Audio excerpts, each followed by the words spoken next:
So what has the first couple of week of practices been like so far? It's been awesome. It's been so fun to just get out there. The guys have had an amazing winter. They've done a really good job of coming back in January and being ready to roll from the standpoint of every workout with the new staff, as far as the strength and conditioning staff, all the football things that we're able to do, from just football 101, just breaking it down to them and having fun with that, and then actually to be able to translate or carry over all that hard work that they've done over the course of the last 4 or 5 weeks out onto the football field and actually play football. You could just sense the excitement in the guys. You could just feel it as they entered the just coming into the building, the energy level. And then when we got out there, it was fun. It was a blast. And it's just cool to see the guys that have been here a while that are now in new roles from the standpoint of the new leadership. And those guys have really taken ownership in that, and it's been fun to see.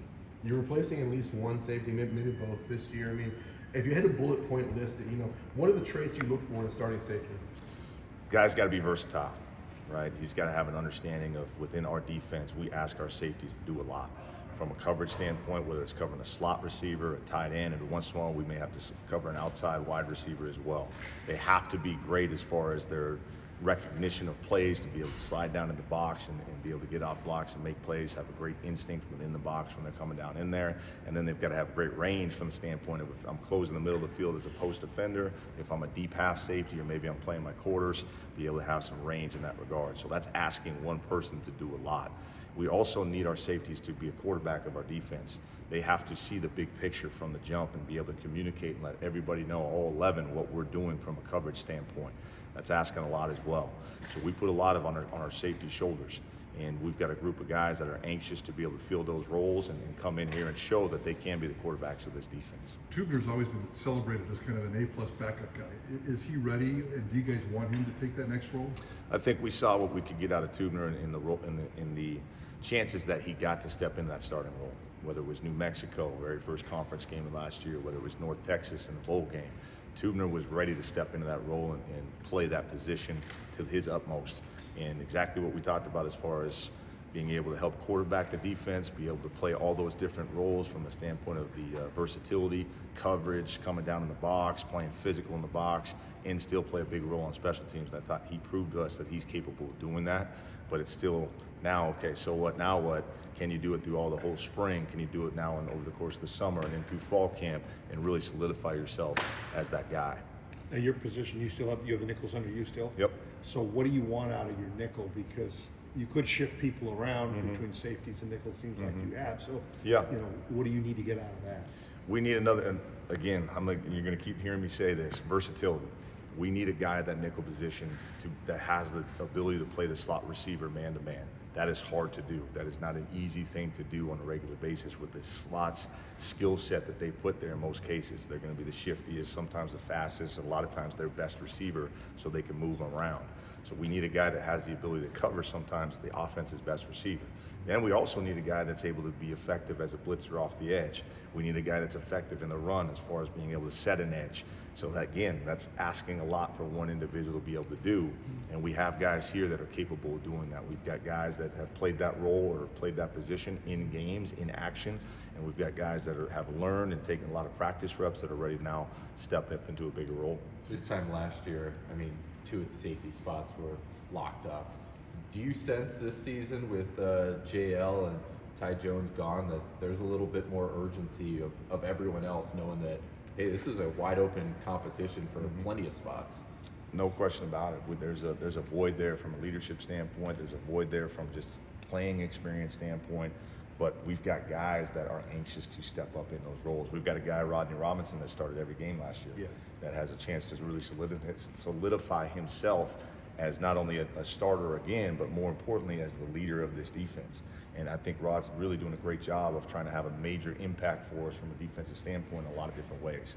And understanding his role has really amped up a lot because of the guys that left the room. Alex Tubner, a guy we talked about as far as just that has started in that boundary safety role, that has played a lot for us in a lot of different ways from special teams, played a little nickel in the Wyoming game, and he's done a lot of things for us, and now is a chance for him to really solidify himself in that leadership role as well. Shea Oladipo, another guy that is anxious to really step in and solidify himself as a full-time starter and a guy that can be an impactful player for us across the board as far as within this conference.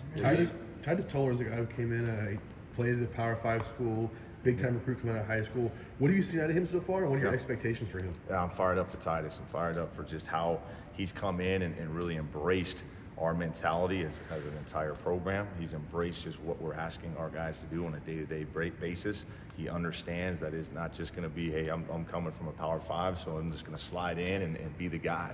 He understands that this thing is all about this team and where he can slide in and fit into a role to help this team be the best it can be, and along the way trying to find himself becoming a better individual player. And he's come in here with that type of humble and hungry mentality, and I'm excited to see him continue to progress through these spring practices. What role does he? Where's he starting out right now? In terms of what position? Or? He's starting out at the nickel position. Okay. He played that a little bit in high school, a little bit at Wisconsin as well, so he's got some familiarity to that position.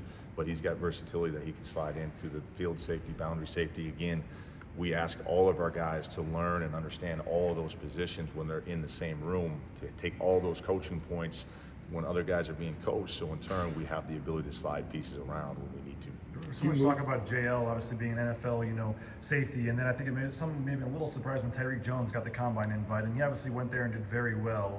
I know you're not an NFL scout, but what do you make of Ty Jones' chances, and obviously he helped himself the last couple of days? Yeah, Ty Jones is a guy that's an extremely instinctual football player, smart, understands and knows defenses. He could probably get on the board and go through exactly what the favorite coverage is here at the fronts and draw it all the way from the front to the back and vice versa, which I think speaks to that NFL. And, hey, this guy's got the ability to play a lot of different positions.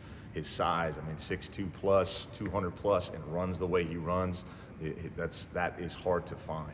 And so he played himself into that position where he can got the invite to the combine and then went out there and performed the way I knew he could. And it was fun to watch, minus the end there that we all saw. But how many times did he do that? Have you seen him I do it? was just going to say, I want to make sure everyone knows that T. Jones has never missed that backflip over the course of the entire time that I've been with him. He has never missed that backflip. Every pregame, when I was just holding my breath as he was going to do his backflip routine, he nailed it every time. We're in Reno and it's freezing rain coming down. He's got the knee brace on and he still lands the backflip. And Coach Demo and I are just like, oh, don't do it. And he lands it every time. And so for him not to land it, that tells me how fatigued he really was and how much of a grind that combine really is from both a mental and physical standpoint. This spring, do you move people around to see who might fit best with whom in the boundary, the field, and the nickel? Yeah, I think so. As we progress through this spring, we're going to let guys kind of settle into certain positions initially, so they're not bouncing around. But as we progress and as we get going and guys starting to feel more and more comfortable, then we do have to start moving pieces, and we start to get guys working with this group and guys working with that group. So that way, again, we're just building the depth that we want from a personnel standpoint. With the nickel being up for grabs, we talked about Tyreek, who played the spot last year. He's in the combine this year. High expectations for this position. Just flat out, who's been the best so far, Kane, with this spot being open? Yeah, great question. Shea Oladipo right now is the guy that, because of the experience that he has had at that position and the versatility that he's displayed over the course of his time here, these first 2 years, he's a guy that really fits the mold that we're looking for from the standpoint of his coverage ability. Shea's one of the better coverage guys that we have, and his understanding of the entire defense has really grown over the course of his 2 years here. So I really feel good about where he is at in regards to that position. Does the position and what you want of it change based on who you have, or do you guys have kind of an idea of what you need from that spot? I think it goes both ways. I think we have an idea of what we would like to have from a personnel standpoint to fit that role. But if we don't have that necessarily, then we've got to fit our scheme to the personnel we have. It always has to be personnel first. And so that's a big portion of what spring ball is for us as coaches, is figuring out, all right, who do we have? Are they capable of doing what we're asking to do, or do we need to make subtle adjustments from a schematic standpoint to fit our personnel?